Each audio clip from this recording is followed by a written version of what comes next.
My people, the elections are around the corner. Before you know it, it will be 2027. But before then, for you to partake in the election, you must have your voter's card. And for you to have your voter's card, you must register. INEC has rolled out the drums. We call this program Continuous Voters Registration.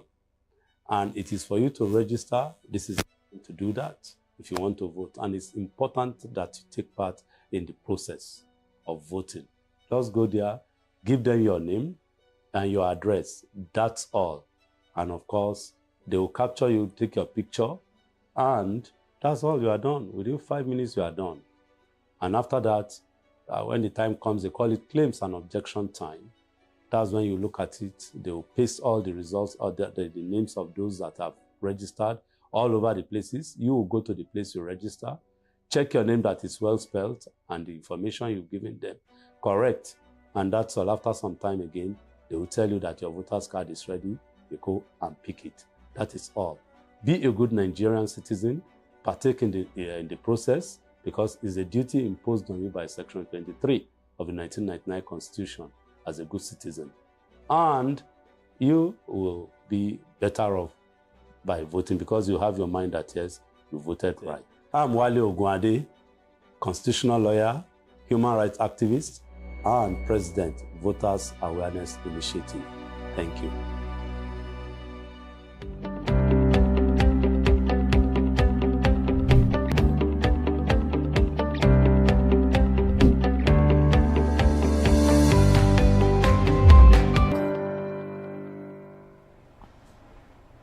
Thank you so very much for being back, and this is still Enterprise Morning, reaching you from Enterprise Television. Let's head straight to our main conversation for this morning. The federal government, through the Minister of Labour and Employment, has called for an emergency meeting with the management of the Dangote Group and the leadership of the Nigerian Union of Petroleum and Natural Gas.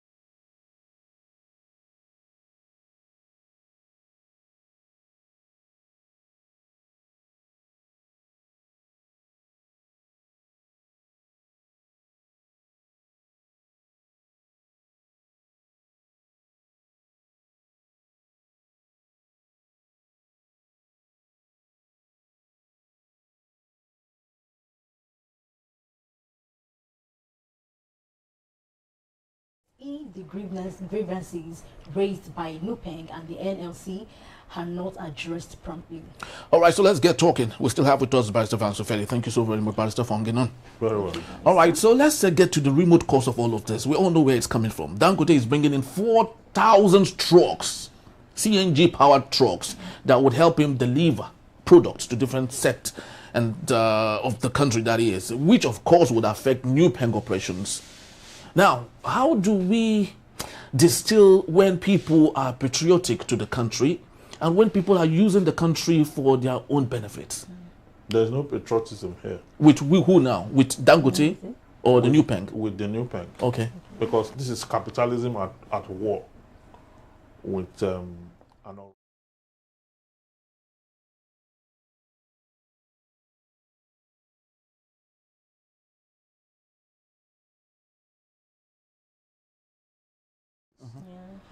and for the fact that there have not been scarcity for the past 2 years now, it's commendable. But look at what is going on right now. Sometimes people who do business should try as much as possible to be discreet. Dangote have no business announcing to the one that is bringing the CNG truck all over the place. What's it for? Is it for, is it a state policy? Is it what? If you are bringing 200 and something CNG, bring it in secretly. When you know that you have a lot of, what do you call it, competitors who want to cash on the information you are providing for society to levy hardship on society should be discreet. 4,000 trucks is not not discreet. It's it's obvious. It's a village full of trucks that can even be viewed from the space. It can be viewed from anywhere. Yeah. But if you don't tell somebody that they are CNG, would they know? They are normal truck. A truck is a truck. You can't tell a diesel truck from the CNG truck. You can't tell. You need not know.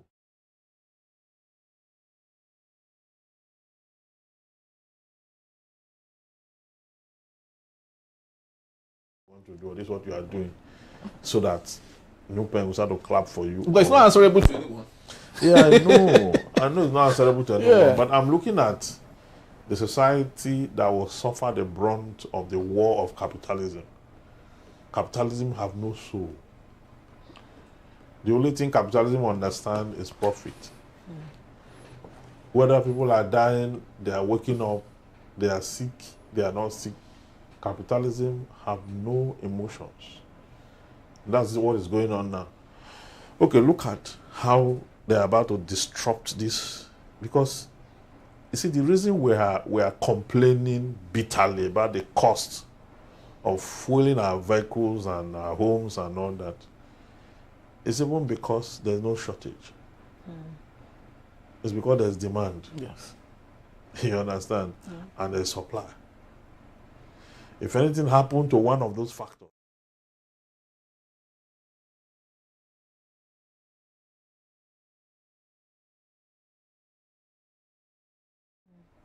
that's a natural tendency.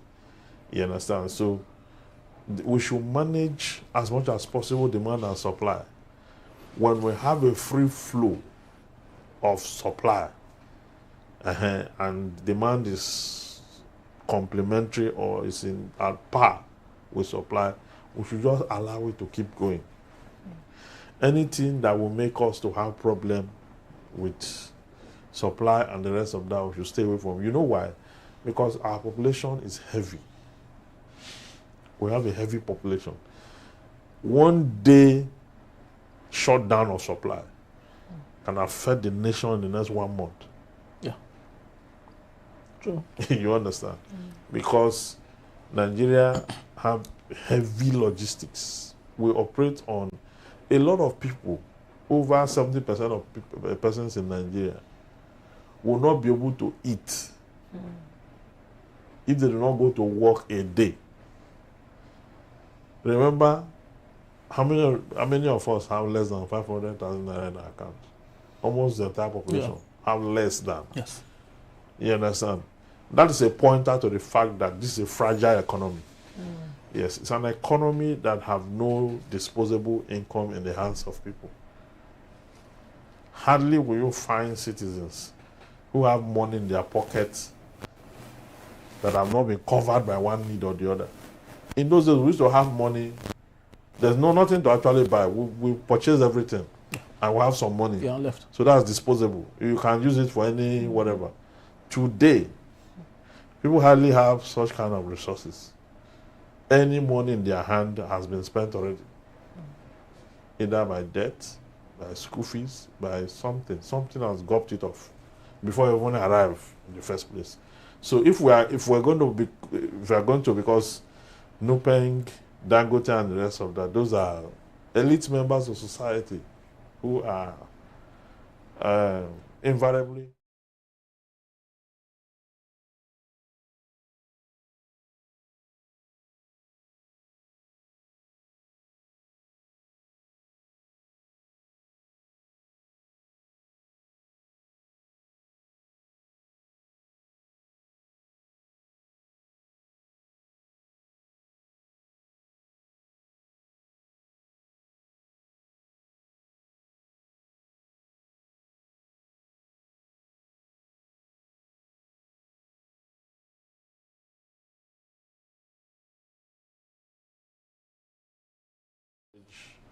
middle class, sub-middle class. Because there's no middle class.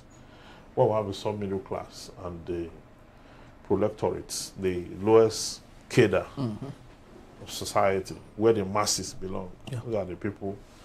So at the end of the day, we're going to create problem for a larger number of persons if we go that route. Okay, very well. So speaking of that, now many Nigerians fear that a nationwide strike could trigger, obviously could trigger for shortages and economic paralysis. So what short-term and long-term impact should the public prepare for if this strike occur? If the strike, of course, people should. I mean, I don't want to encourage panic buying and some kind of. But in a way, people should take care of themselves as they deem it fit. And because this is not even the real war. This one is not the real war. Is 1st of January next year, where we're not going to be paying 5% on petroleum products tax. Okay, that one's going to need to national. Yeah, there will be. I mean, there will be protests. Yes. I know that. So, whether Nigeria is ripe enough to implement that law, because it's already a law. Yeah, It's already a law. But the fact that you have a law, it's not a guarantee that you must implement it. You can allow your law to be followed, especially when you have a law that will work against the people's interests. You understand? Yeah. So you cannot say because you have a law, therefore there's a law now, we're past it. It went through this, it went through, even during the public hearing. I didn't go for that public hearing, by the way, the one for the new tax regime. Yes. I didn't go for that public hearing, but on the article I wrote, the only place where I disagree with the new tax regime was on that 5%. Because I felt that if this administration took off subsidy was this whole money going to these persons, and sometimes it's not really giving us what we desire, and we're spending trillions.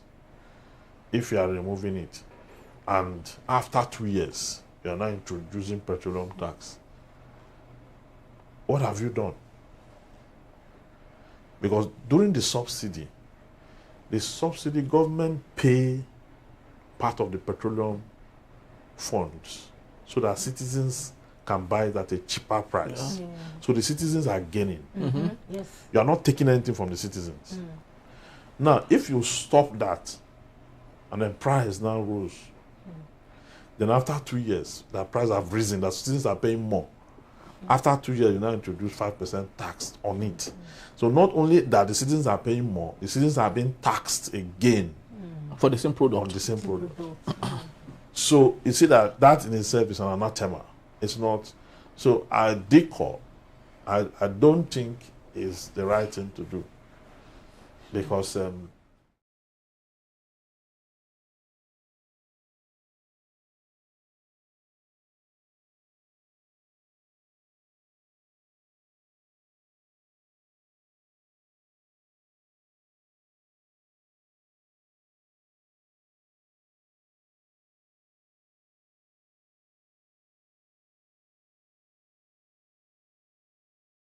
because at the end of the day, not all of us are driving cars.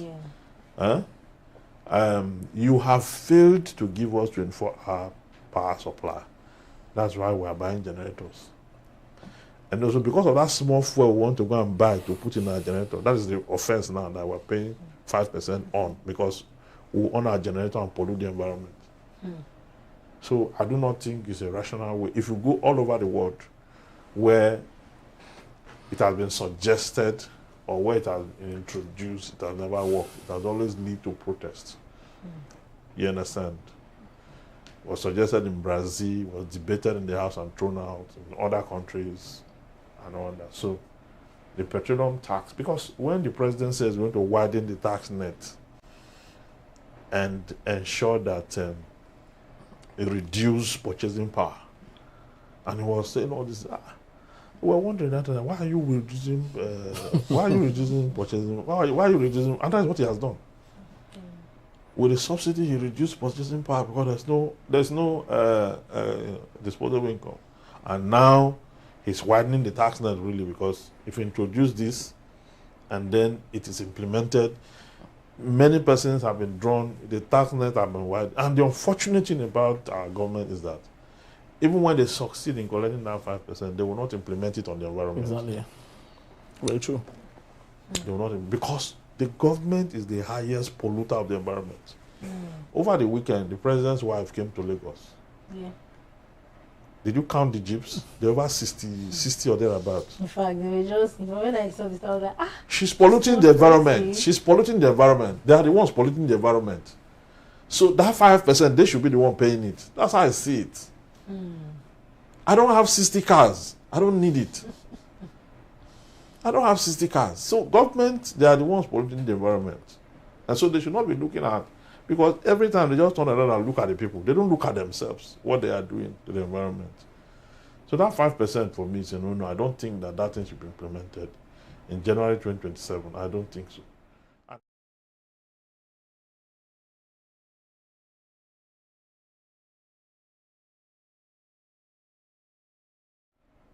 The politics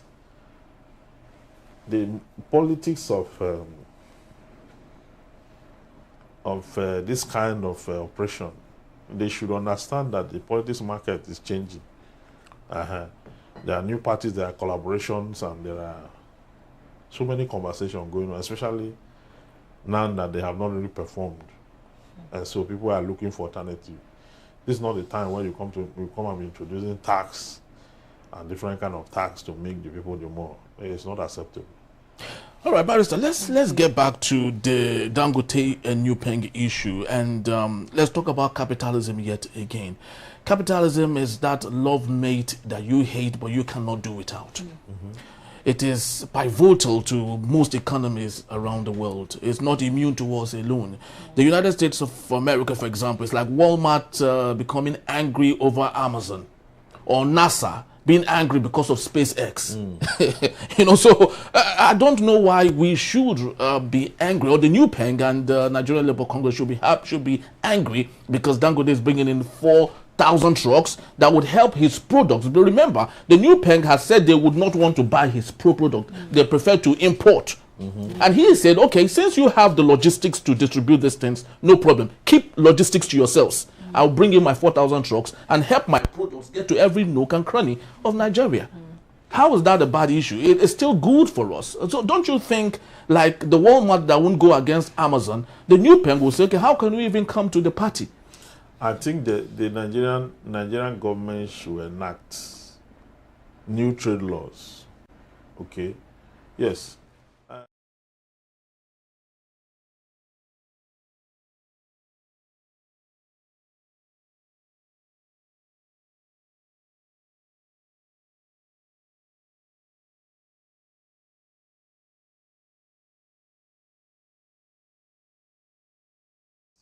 Exactly. So there must be a law that will guide against malice, because it shouldn't be that you must take a particular decision irrespective of how the general masses feel about it. Whatever decision you are taking that will punish the society or that will put people in jeopardy, we should have a law that should not allow it. Yes, so that when they try to do that, we're able to use that law to regulate them. Because I've not seen anything wrong that Dangote have done in this case, in this whole thing, that they are now claiming that there are some other unresolved issue with government. That's what they say. They didn't mention them. Yes. What is the issue if not for Dangote? This thing that Dangote said now. You don't remember those ones since. So just because Dangote is in now, you are now saying there are some issue with government. Which issue with government? And so the NLC, for me, is not what it used to be again. The NLC, yes. The NLC should be against this kind of trade war. Because the people look up to it's the NLC that will not be able to even buy, their members that will not be able.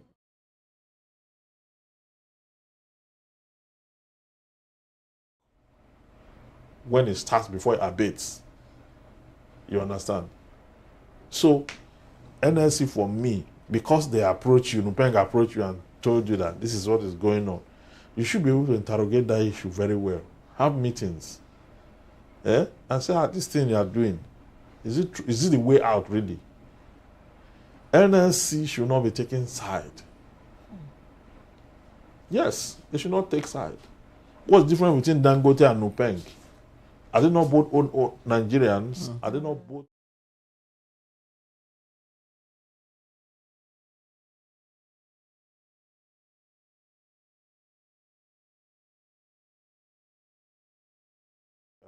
I understand what these people are doing.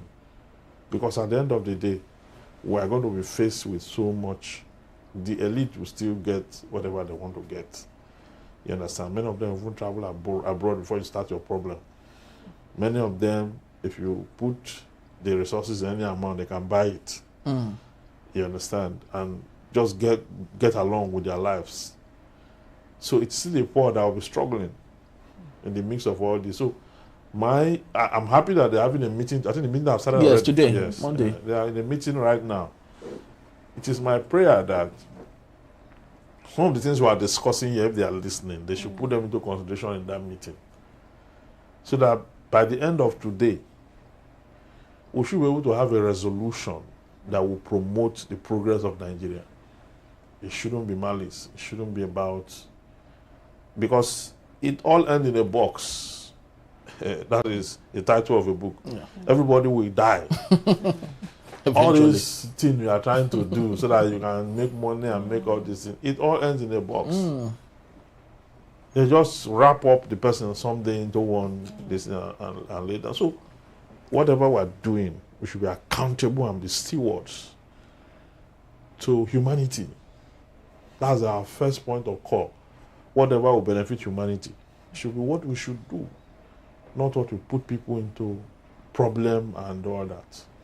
So do you think these people even have the mind to even put us in their hands, like they still have that sense of responsibility, you know, catering for we the masses?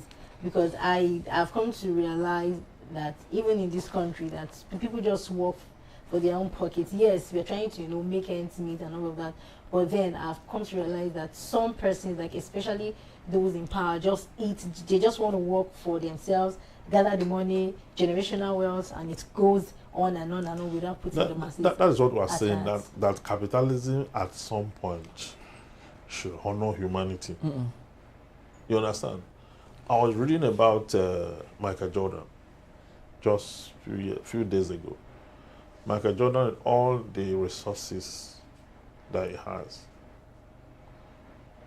In fact, the report said that he had few clothes, just few cars, and almost 90% of his wealth, he just took them over last month and gave to charity, everything. So much money. In fact, if it were not that, there were even people were saying, they should tax that money. You're giving to charity. Should you tax it? Capitalism says you should tax it. But no. He's giving it to charity. You understand? So these were funds that he earned by endorsements, by the capitalism, the field of capitalism. But you see how he's taking it and transmitting it to humanity. So before Adam Smith developed the capitalism idea, there was humanity. There was humanity. We should be able to bow to the cause of humanity. Don't just follow that theory that everything is about profit. Make profit, profit, profit. How long? How long will you go with profit if profit is the only thing you know and you talk about? This profit is meant for the larger society. If you have grown in business to the point where you've taken care of all your needs, the next thing you do is to give back to society. Beautiful. Yeah. You give back. There are people who have not even taken care of their own needs, they are giving back to society. You understand? So I think that sometimes I even think that some of these institutions will demonize. I won't doing better than most of these institutions that pretend to be working for humanity. Yeah. Take Illuminati, for example. Look at the kind of resources they give to charity. and we demonize them. They are the devil. Many of them will get to heaven before you. Very well. It's about, I mean, look at, watch some of their clips on Instagram and you see what they are doing to the world in general, even though they look so weird and the rest of them. The Freemasons and all. Yes, and all that. So let's reconsider our steps in this country. Nigeria needs a lot of help. We don't need to disrupt the economy, the energy resources, and all these threats. Threat of, we shouldn't be violent people. We should not be threatening the ecosystem with pain. It benefits no one when we are all put in pain. So that's my shot on that. All right, we have to leave it at this particular point. We just sincerely hope that the president, who is equally, who doubles as the substantial minister of petroleum resources, would come to help the matters. I do not know if he's even involved or he's been briefed of some of these things. As a substantial minister of petroleum resources, he should be ahead of the curve